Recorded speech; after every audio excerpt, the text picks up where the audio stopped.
জাতীয় দলের ক্রিকেটার আরাফাত সানির কাছ থেকে গুরুত্বপূর্ণ তথ্য পাওয়ার দাবি করেছে পুলিশ।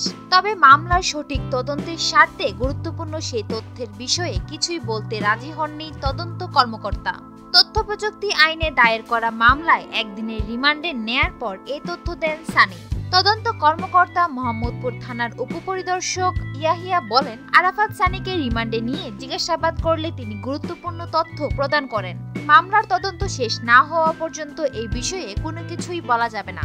রোববার আরাফাত সানিকে ঢাকা সিএমএম আদালতে হাজির করে মামলার সুষ্ঠু তদন্তের জন্য 5 দিনের রিমান্ড আবেদন করেন মামলার তদন্ত কর্মকর্তা মোহাম্মদপুর থানার উপপরিদর্শক এসআই ইয়াহিয়া। শুনানি শেষে ঢাকা মহানগর হাকিম প্রণব কুমার হুই একদিনের রিমান্ড মঞ্জুর করেন। এরপর সোমবার তাকে মোহাম্মদপুর থানায় রিমান্ডে নিয়ে জিজ্ঞাসাবাদ করেন তদন্ত কর্মকর্তা। সানির বিরুদ্ধে মোট 2টি মামলা দায়ের করেন তরুণী নাসরিন সুলতানা।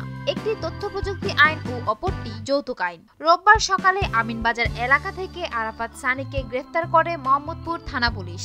তথ্য প্রযুক্তি আইনের মামলার এজাহারে অভিযোগ করা হয়েছে, আরাফাত সানির সঙ্গে ওই তরুণীর 2014 সালের 4 ডিসেম্বর বিয়ে হয়। গত বছরের 12 জুন আরাফাত দুজনের কিছু ব্যক্তিগত ছবি ও ওই তরুণীর কিছু আপত্তিকর ছবি ফেসবুকের মেসেঞ্জারে পাঠান। ছবি পাঠিয়ে আরাফাত সানি ওই তরুণীকে হুমকি দেন। পরবর্তীতে আবার 25 নভেম্বর ওই তরুণীকে আপত্তিকর ছবি পাঠিয়ে হুমকি দেন আরাফাত সানি। নাসরিন সুলতানা নামের ওই তরুণী বাদী হয়ে 5 জানুয়ারি রাজধানীর মোহাম্মদপুর থানায় তথ্য প্রযুক্তি আইনের একটি মামলা দায়ের করেন। সুপ্রিয় দর্শক, আমাদের ভিডিওটি যদি আপনাদের ভালো লেগে থাকে তাহলে আমাদের চ্যানেলটি এখনই সাবস্ক্রাইব করুন। লাইক, কমেন্ট, শেয়ার করতেও ভুলবেন না। ধন্যবাদ।